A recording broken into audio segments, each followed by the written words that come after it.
এত সুন্দর একটা লোভনীয় পাবদা মাছ রান্না খেতে হলে আমার পুরো ভিডিওর সঙ্গে থাকতে হবে।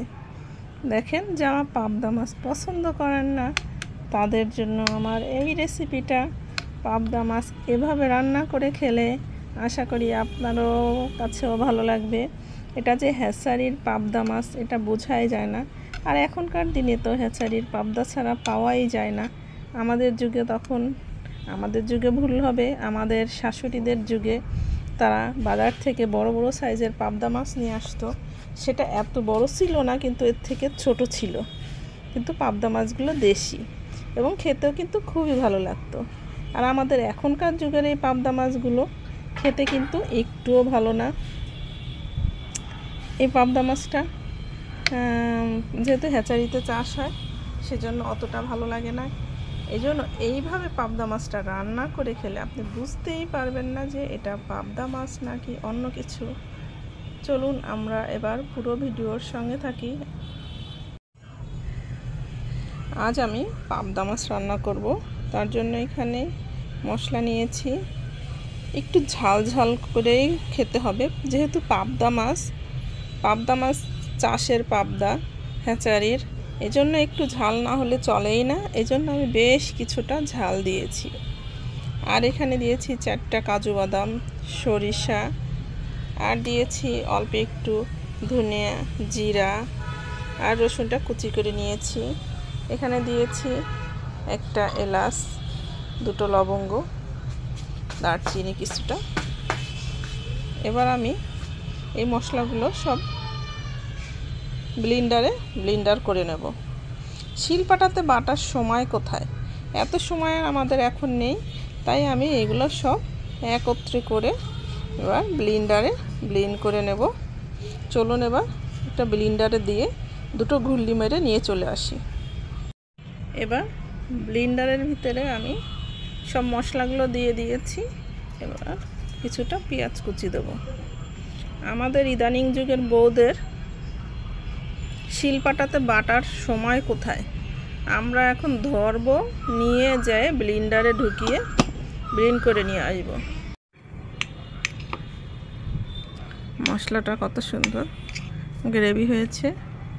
এবার এর ভিতরে হলুদের গুঁড়া, স্বাদ মতো লবণ,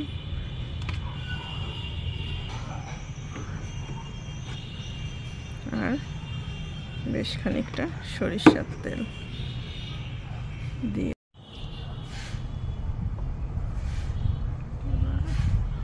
বড় বড় ছেলে পাবদা মাছ দেখেন, একেবারে প্লেটে এই মাথা এই হচ্ছে পাবদা মাছ।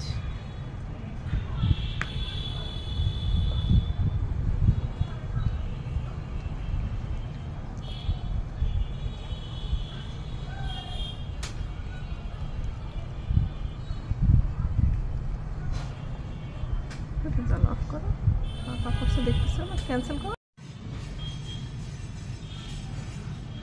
মজাদার একটা পাবদা মাছের রেসিপি আজ আপনাদের সঙ্গে শেয়ার করব। দেখেন কত সুন্দর লোভনীয় এই পাবদা মাছের রেসিপিটা। দেখে কত লোভ লাগছে, তাই না? খেতেও কিন্তু সেরকম লোভনীয় হয়েছে। দেখে যদি এতটা লোভনীয় লাগে তাহলে খেতে না জানে মাশাআল্লাহ কতটা মজা হয়েছে এবং সুন্দর হয়েছে। চলুন আজ আমরা পুরো ভিডিওটা দেখে নিই। আমি এরকম একটা ফ্রাই প্যান নিয়ে নিয়েছি। এবার এর ভিতরে হালকা একটু তেল দিয়ে দেব। তেলটা দিয়ে প্যানটাকে ঘুরিয়ে ভালো করে তেলটা পুরো এসে মাখিয়ে নেব। আমার তেলটা গরম হয়ে গেলে এই আগে থেকে মাখিয়ে রাখা মাছগুলো দিয়ে দেব।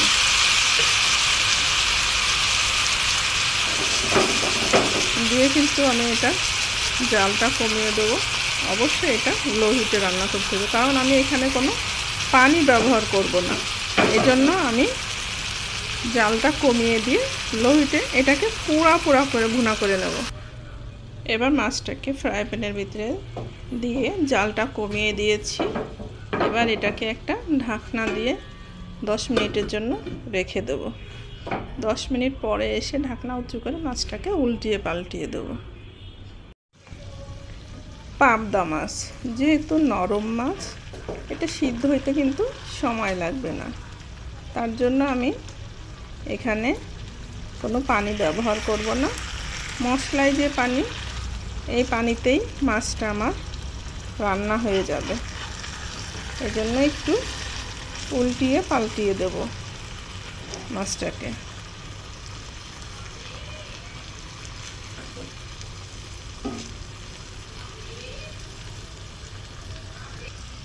মাছটাকে এভাবে উল্টিয়ে পাল্টিয়ে দিয়ে আমি আরও বেশ কিছুক্ষণ এটাকে একবারে পোড়া করে নেব।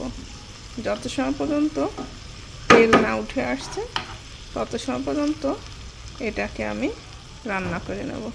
আমি ঢাকনা দিয়ে আবার ঢেকে দেব, দিয়ে এবার 15 মিনিটের জন্য রান্না করে নেব। 15 মিনিট পরে ফিরে আসছে আবার।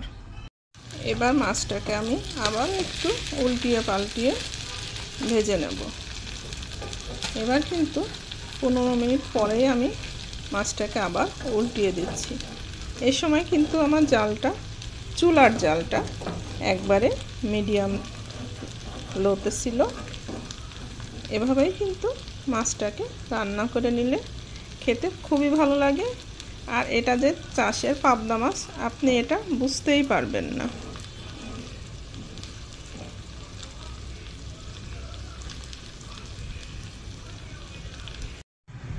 হয়ে গিয়েছে আমাদের পাবদা মাছ রান্না। মাশাআল্লাহ, কতটা সুন্দর হয়েছে কালারটা, আর খেতেও কিন্তু অনেক লোভনীয় হয়েছিল। এতটা লোভনীয় হয়েছিল যে আপনাদের বলে বোঝাতে পারবো না যে এই পাবদা মাছ রান্নাটা কতটা লোভনীয় হয়েছিল এবং খেতে কতটা মজা হয়েছিল। এভাবে পাবদা মাছ রান্না করে খেলে আশা করি আপনাদের কাছেও ভালো লাগবে। হ্যাচারির পাবদা মাছ আপনি বুঝতেই পারবেন না যে এতটাই স্বাদ হয়েছে। যে আজকের মতো এই পর্যন্ত। ভালো থাকবেন, সুস্থ থাকবেন। আল্লাহ হাফেজ।